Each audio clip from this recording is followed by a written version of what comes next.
नमस्कार, मैं हूं संगीता राय। पूर्वांचल एक्सप्रेस न्यूज के इस वेब पोर्टल में आपका स्वागत है। आइए देखते हैं हमारे संवाददाता राम सकल यादव की यह विशेष रिपोर्ट।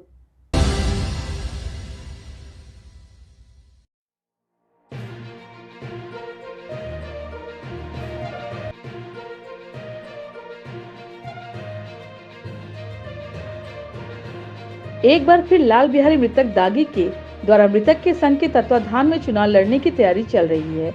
लोकसभा क्षेत्र 77 वाराणसी से लाल बिहारी मृतक दागी सामाजिक कार्यकर्ता, राष्ट्रीय अध्यक्ष मृतक संघ और लोकसभा क्षेत्र के 69वें आजमगढ़ से रामबचन राजभर निवासी सुरहन तहसील मार्टिनगंज चुनाव लड़ने जा रहे हैं। आपको बता दें कि लाल बिहारी मृतक को जिंदा रहते हुए भी कागजों में मृत घोषित किया गया था। तहसील व अन्य जिला प्रशासन की कौन कहे, केंद्र व प्रदेश सरकार के अलावा जनप्रतिनिधियों तक का दरवाजा खटखटाया, लेकिन कोई सुनवाई नहीं हुई। उन्होंने मरता क्या न करता की कहावत को चरितार्थ किया और मृतक संघ की स्थापना की। संघ के राष्ट्रीय अध्यक्ष लाल बिहारी मृतक ने बताया कि मृत घोषित होने के बाद लोगों के मौलिक अधिकारों की पहचान के लिए 3 बार लोकसभा चुनाव और 3 बार विधानसभा चुनाव लड़े। मृतक की माने तो उन्हें पता था कि वे जिस व्यक्ति के खिलाफ चुनाव लड़ रहे हैं उनसे जीतेंगे नहीं, लेकिन चुनाव प्रचार के दौरान लोगों यह जान जाएंगे कि विभागीय मिलीभगत से जिंदा रहते हुए लोगों को मृतक घोषित कर दिया जाता है और न्याय कहां से नहीं मिल रहा है। लाल बिहारी ने फिल्म अभिनेता अमिताभ बच्चन के इस्तीफे के बाद 1988 में इलाहाबाद सीट से वीपी सिंह के खिलाफ लोकसभा चुनाव लड़ा। 1989 में लोकसभा चुनाव में अमेठी से राजीव गांधी के मुकाबले नामांकन किया था। 2004 में आजमगढ़ के लोकसभा क्षेत्र लालगंज सुरक्षित से भी चुनाव लड़ा। इसके अलावा आजमगढ़ के ही मुबारकपुर विधानसभा क्षेत्र से 1991, 2002 और 2007 में भी चुनाव लड़ चुके हैं।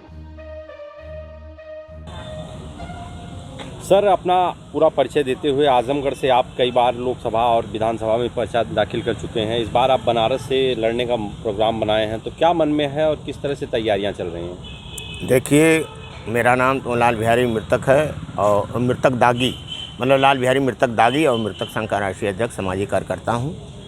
और मैं तो आप जान ही रहे हैं कि 18 साल मृतक रहा। 40 साल के बाद मुझे ज़मीन वापस हुई, लेकिन न्याय नहीं मिला। हमारे तरफ से कई हज़ार लोग हैं जो पीड़ित हैं। तो मैं मृतक संघ के तत्वाधान में मैं स्वयं वाराणसी से चुनाव लड़ने जा रहा हूँ और सदर आजमगढ़ से रामबचन राजभर हैं, वो भी चुनाव लड़ेंगे, क्योंकि वो भी 35 वर्ष 36 वर्ष से ज़मीन से पीड़ित हैं।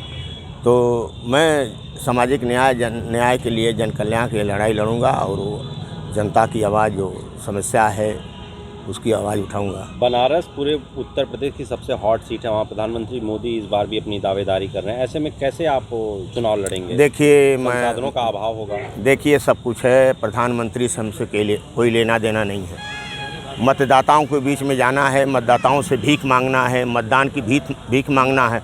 उसमें सारे लोग आ सकते हैं, गरीब आ सकता है, अमीर आ सकता है और कोई आ सकता है। तो हमें प्रधानमंत्री का कोई मतलब नहीं है, प्रधानमंत्री से कोई लेना देना नहीं है। हम जनता के बीच, क्योंकि वहाँ वो धार्मिक स्थल है, धार्मिक लोग हैं, बनारस के हैं, इसलिए मैं न्याय के प्रति, हो सकता है जनता की अदालत है, वो जागरूक हो जाएं और हमारे जैसे व्यक्ति को मदद करें। एक वोट और एक नोट की बात है। तो मैं अब वहाँ जाऊँगा तो फिर पता चलेगा कि क्या हमें न्याय मिलता है कि नहीं मिलता, हमें भीख मिलती है कि नहीं मिलती है, हमें मतदान मिलता है कि नहीं। आप प्रधानमंत्री को नुकसान क्यों पहुंचाने जा रहे हैं? वहाँ से इंडिया गठबंधन तो लड़ ही रहा है, ऐसे में आप भी जाएंगे, तमाम इस तरह की योजनाएं चल रही, प्रधानमंत्री जन कल्याणकारी योजना, आप जाएंगे तो कुछ ना कुछ वोट ही काटेंगे किसी न किसी पार्टी का, तो नुकसान पहुँचाने का काम आप करेंगे।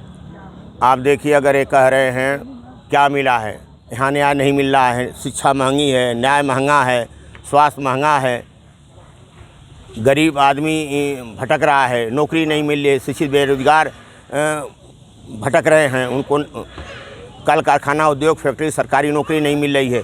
तो मेरे देखने में कुछ तो नहीं मिला। मेरे जैसा व्यक्ति 47 वर्ष तक लड़ाई लड़ा और वो उसको न्याय नहीं मिला, तो अन्य लोग जो पीड़ितों की क्या बात होगी? मेरे देखने में कहीं कुछ नहीं है।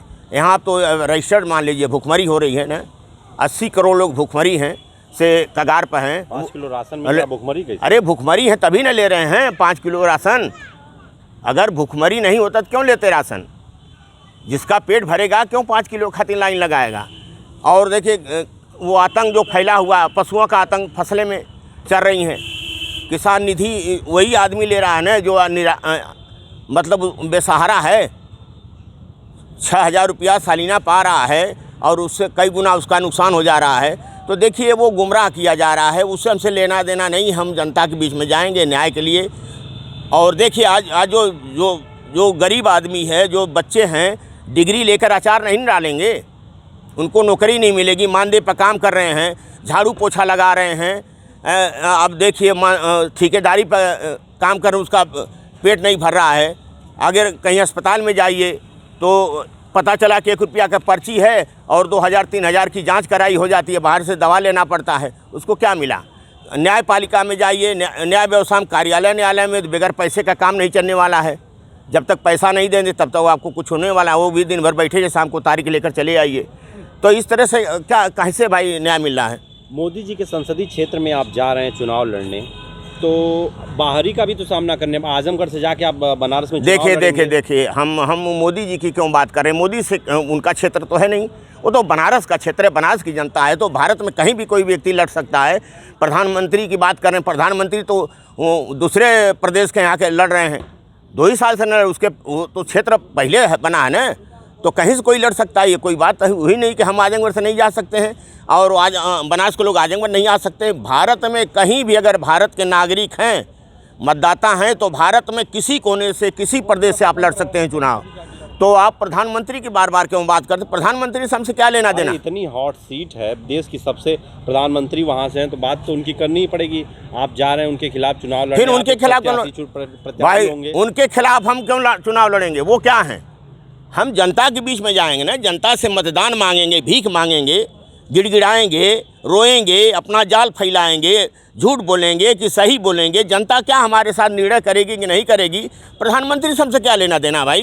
प्रधानमंत्री क्या बार बार बात करते? प्रधानमंत्री से हमसे कोई मतलब नहीं है। चुनाव जीत जाएंगे तो किधर, आप कहाँ, किस गठबंधन में जाएंगे? देखिए चुनाव जीत जाएंगे तो अलग चीज़ है, लेकिन अगर हम चुनाव जीतेंगे तो जनता की आवाज़ उठाएंगे। हमारे जैसे लोग पीड़ित हैं, जिनको जिंदा रहते हुए मृत घोषित कर दिया जा रहा है, जिन लोगों को धोखाधड़ी, भ्रष्टाचार, घूसखोरी द्वारा ज़मीन जायदाद हड़प लिया जा रहा है, लाखों करोड़ों प्रतिदिन देखिए कोर्ट कचहरी में लोग दौड़ रहे हैं और 40-45 बरस बर्बाद हो रहे हैं, उनको न्याय नहीं मिलता है। तो मैं ऐसे लोगों की लड़ाई लड़ने की बात कर रहा हूँ, मैं ऐसे लोगों की आवाज़ उठाने की बात कर रहा हूँ। मैनिफेस्टो में आपके क्या क्या होगा, अगर आपका चुनावी घोषणा पत्र में क्या? हाँ आएगा, सामने आएगा।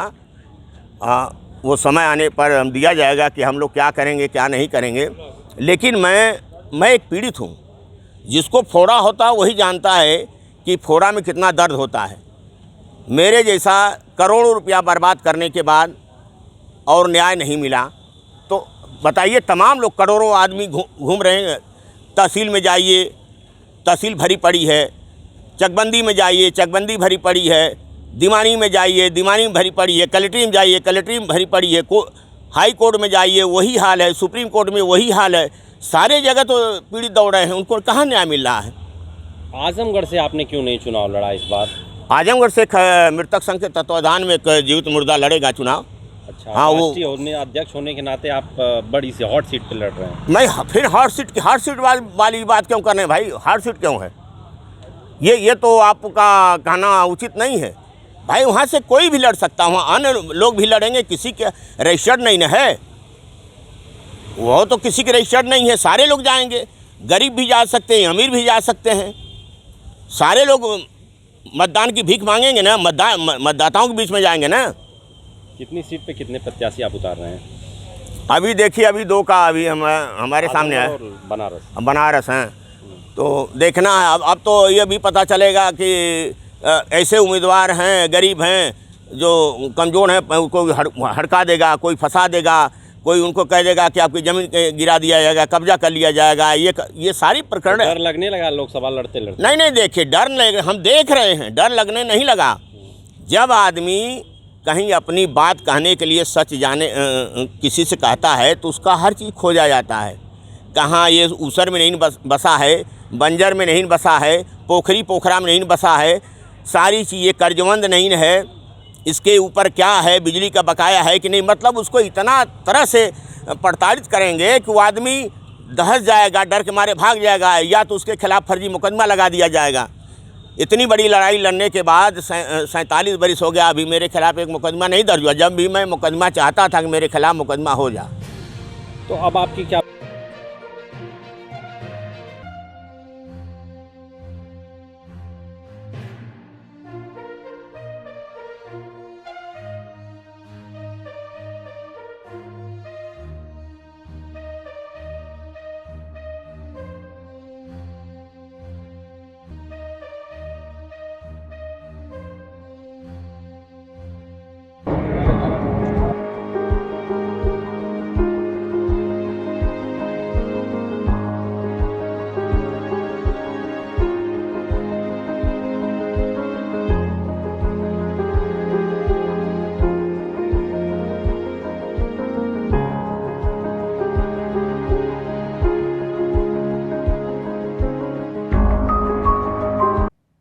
अगर आपको हमारी खबर पसंद आई हो तो हमारे चैनल को लाइक, सब्सक्राइब और शेयर जरूर करिए।